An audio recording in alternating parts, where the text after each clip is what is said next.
شما برنامه خبری رادیو آزادی را مستقیما تماشا دارید. روز بخیر. در 15 دقیقه من شعله گلخواجه شما رو با اخبار 17 ایول آشنا میکنم. امروز در برنامه دادستانی تاجیکستان با 3 نفر را برای شکنجه به زندان انداخت، اما مراجعت ساکنان در مورد بدرفتاری مقامات حفظی حقوق کم نمی شود. تنقید شدید دونالد ترامپ بعد ملاقاتش با پوتین. سخنرانی روز گذشته پرزیدنت آمریکا دموکرات ها را نیز ناراحت کرد. و گاز ازبکی در کارخانه های صنعتی تاجیکستان در مد اول کارگاه های با گاز طبیعی تامین شدند که توان پرداخت مبلغ استفاده آن را دارند. کارخانه های بودند که گاز را استفاده بردند یا که اهالی استفاده بودند سری وقت پرداخت نکردند. امروز شرکت تاجیک ترانسگاز از همون دوره بسیار قرضاش باقی موندگی. بررسی پرونده دلوار گولف را به دادستانی شهر دوشنبه واگذار کردند. در این باره امروز ضمن نشست مطبوعاتی دادستانی کل در پایتخت خبر دادند. پسر گلشیر علی سابق وزیر صنعت تاجیکستان در لطوکوب یک کارمند پلیس گمانبر می شود. در نشست خبری دادستانی کل تاجیکستان همچنین آمار نوی مربوط به شکنجه هم صدا داد. برای یوسفی موضوع را ادامه می‌دهد. دادستانی کلی تاجیکستان میگوید در سال جاری 2 کارمند میلیسا و 1 کارمند مقامات امنیت با جرم شکنجه به 12 و 13 سال محکوم شدند. این نهاد گفت مراجعت ساکنان درباره شکنجه کارمندان مقامات انتظامی و تفتیشاتی افزوده است. در نیم سال یکم سال 2018 وابسته به جای دادن حادثه‌های شکنجه 37 مراجعت وارد گردیده است. البته در قیاس بگیریم نظر به همین دوره سال گذشته خیلی زیادتر می باشد، چون که همین رقم در سال گذشته 9 عدد را تشکیل میداد. معمولا گمانبران در جنایت را مقامات انتظامی هنگام بازداشت و بازپرسی شکنجه میکردند. نزدیکان شکنجه شده ها میگویند برای جرمی را به افراد گمانبر بار کردن از شکنجه کار میگیرند. شمس‌الدین زیدالله‌یف ساکن 25 ساله شهر دوشنبه را مقامات انتظامی با گمان گردش مواد مخدر بازداشت کرده پس از 5 روز جسد او را والدانش از سردخانه گرفتند. کارگرای ارگان بعد نیم ساعت پس اومدن همین خانه آتش اومد پرسید گفت بیا مصلحت پرسم گفتم ها پرسید محرمت در اومدن 5-6 کس همینجا بچهای مرا گفتن تو نگاری باید بریم ما دلیل داریم باید بریم قطعا آدم رو پرو کنیم.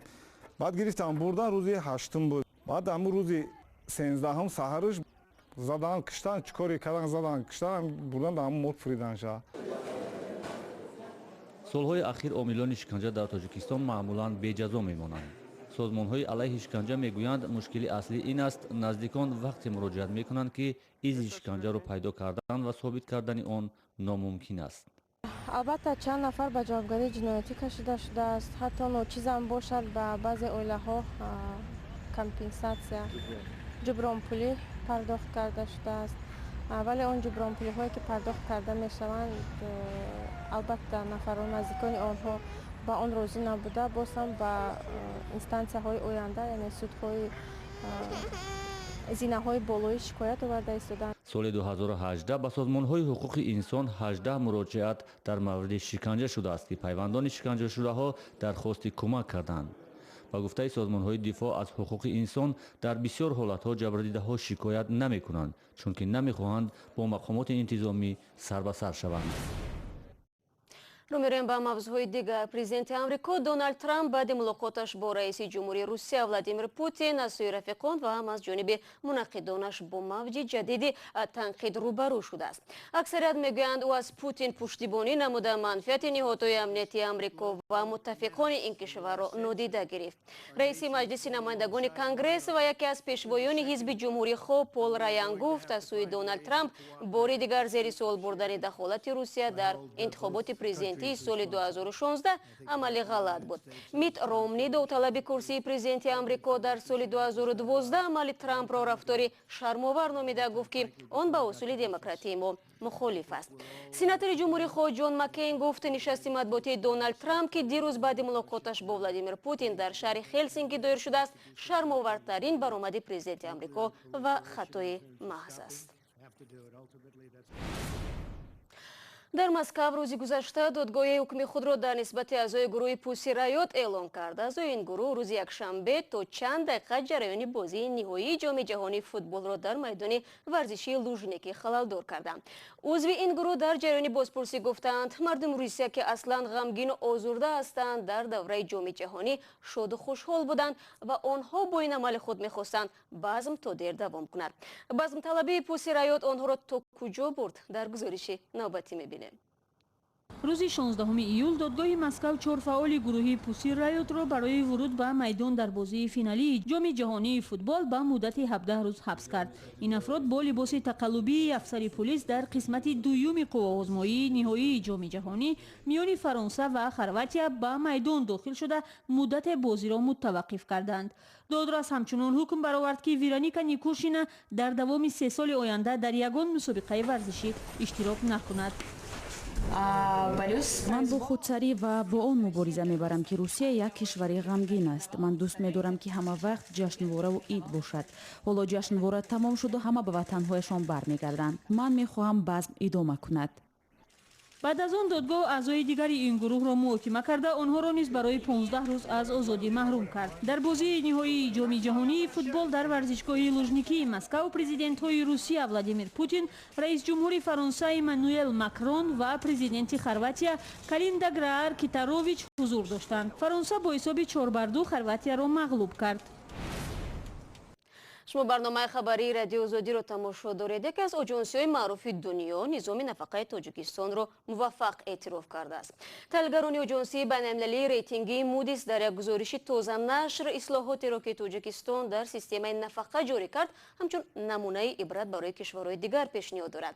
این آژانسی در حال به نظام نفقه تاجیکستان چنین بها گذاشته است که اندازه بازنشستگی کشور نظر به دیگر دولت‌های پساشوروی کمترین است. همکارم عبدالله شوروف با این پژوهش آشنا شد و آماده صحبت با ماست. خب عبدالله، این رو چه خیلی فهمیم چگونه با کمترین نفقه نظام بازنشستگی تاجیکستان موفق ارزیابی شده است؟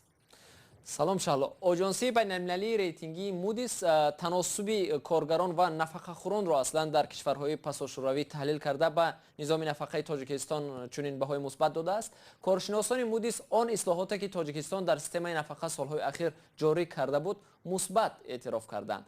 پس از فروپاشی اتحاد شوروی تاجیکستان قبل از دیگر کشورها سن و سال نفقه را از 60 به 63 سالگی برای مردان و برای زنان از 55 به 58 سالگی بالا برد. بر اضافه از سال گذشته نظام نوی نفقه را کشور براه انداخت که طبق آن اندازه نفقه بیشتر از سطح معاش کارگر وابسته خواهد بود. یعنی کارگر معاش بلند گرفته هرچی بیشتر به فاند نفقه مبلغ روان کند نفقه‌اش نیز از همان حساب زیادتر می شود. تا این زمان اندازه نفقه بیشتر از حسابی سابقه کاری و دیگر عامل ها وابسته بودند. آژانسی مودیس از این نگاه نظام نفقه تاجیکستان را سالم ارزیابی کرده است. اما واقعا اندازه نفقه در تاجیکستان در قیاس با دیگر کشورهای پساشوروی خیلی پست است. خب حالا اندازه نفقه میانه در تاجیکستان چند است عبدالله و آیا برای زندگی یک بازنشسته تا کجا کفایت میکند؟ اندازه نفقه میانه این حال در تاجیکستان همگی 270 سومانی است. با قرب امروزه این معادل 28 دلار آمریکایی می باشد. البته این برای خراجات کمترین یک نفر بازنشسته کافی نیست شهلا. برای مثال اندازه میانه نفقه در قرقیزستان همسایه کشور تاجیکستان عین زمان معادل 75 دلار آمریکایی است. نفقه گیران ازبکستان همسایه به حساب میانه در یک ماه 46 دلار نفقه می گیرند. حالا تاجیکستان بیش از 664,000 نفقه خور دارد. اما سبب کم بودن نفقه ها در تاجیکستان در چیست و آیا مقامات نیت اصلاح این وضعیت را به زودی ها دارند یا نه؟ خب شهلا هر کشور وابسته به توان مالی بودجه‌اش نفقه تعیین می‌کند. می‌شود گفت اندازه نفقه بیانگری واضحی وضع اقتصادی کشور است. اما میزان خیلی پایین نفقه ها در تاجیکستان مایه نگرانی عمیق شکرجان ظهوروف رئیس پارلمان شده بود. ظهوروف خطاب به یک مقام آژانسی نفقه گفته بود که با این 200 سومانی چگونه نفقه خوران روز گذرانند. ظهوروف آن زمان گفته بود که با این وضع دیگر نمی شود مراسا کرد و به مسئولان آژانسی نفقه دستور هم داده بود که امکانیت بالا بردن نفقه ها را بررسی کنند. اما تا به حال آژانسی نفقه به این درخواست ظهوروف پاسخی نگفته است. تشکر عبدالله برای صحبت مفصل. ما برنامه را ادامه میدیم. روز 16 ایول نخست وزیران تاجیکستان و ازبکستان در فرغانه ملاقات کردند. وزارت امور خارجه تاجیکستان میگوید خواهی رسولزاده و عبدالله عریپوف جریان آمادگی سفر پرزیدنت تاجیکستان را به همسایه کشور و مسئله های مربوط به همکاری های دو جانبه را مطرح نمودند. در 2 سال اخیر روابط میان تاجیکستان و ازبکستان گسترش پیدا کرده است. یکی از این پیشرفت‌ها با گاز طبیعی ازبکستان فعال شدن کارخانه‌های صنعتی تاجیکستان است. تفصیلات از شادمانیتی. مسئولان تاجیک ترانسگاز میگویند 12 کارخانه صنعتی با شمول کارخانه алюмин барораи талко пурра гази табиии ӯзбекистонро истифода мебаранд. мо 12 корхонаем. корхонаи асосан заводи алюминий завод, ҷамъиятҳои саҳмии азиз, гази регар, ҷамъии саҳмии шаҳрлаш мудири зирнавои компания, заводи ғишбарори нигора, ҷамъиятҳои ахмедов, умаров, экогаз ва рӯзҳои наздик мо корхонаи роҳсози заводи асфалту бетонбарорӣ шаҳри душанберо як рӯз бо гази табиӣ таъмин кардем. онҳо ҳам омодагиашон дидӣ шуда. ба гуфтаи масъулони тоҷик трансгаз дар 4 моҳи соли ҷорӣ ҳудуди 4,5 миллион метри мукааб гази табиӣ аз ӯзбекистон ба тоҷикистон интиқол ёфтааст. беш аз 3 миллион метри мукааби онро талко харидааст.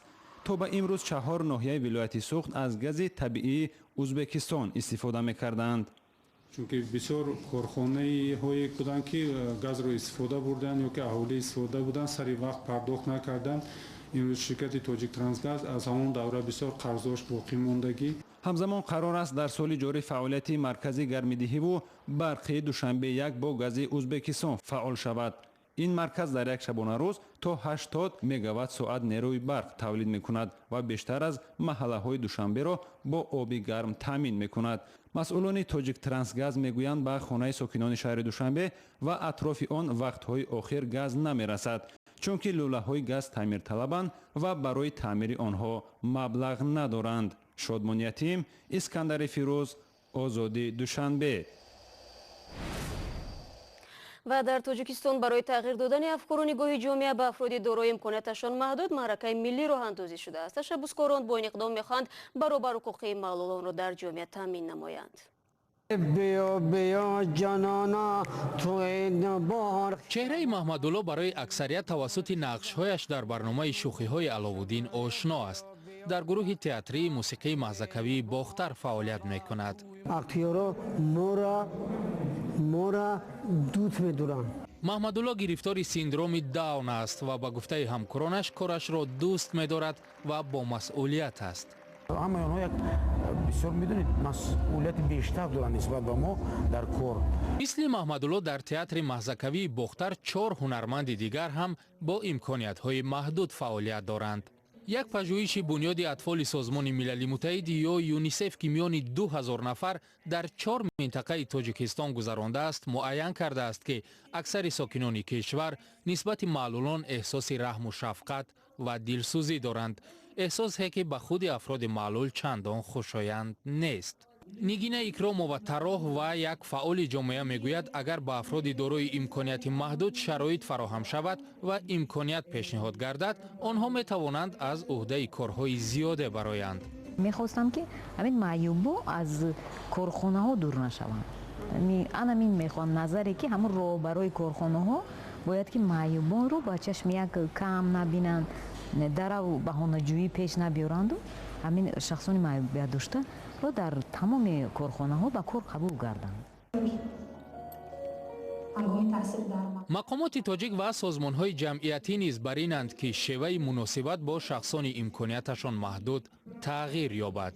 ما باید به آنها با این نظر نه با یک اعضای کامل حقوق جامعه دموکراتی خودمون نظر کنیم و ما باید که همیشه آنها را برای به جامعه وارد کردن دست مدد خود را دراز کنیم. این گزارش آخری برنامه بود. با خبرهای بیشتر شما میتوانید در وبسایت ما www.azadi.org آشنا شوید. صفحه های ما در شبکه‌های اجتماعی فعال است. اگر خواستید نوارهای ویدیویی رادیو آزادی رو تماشا کنید پس بروید به کانال ما در یوتیوب آزادی ویدیو. سپاس برای همراهی و تا ملاقات فردا. خدا نگهدار هر یک شما عزیزان باشید.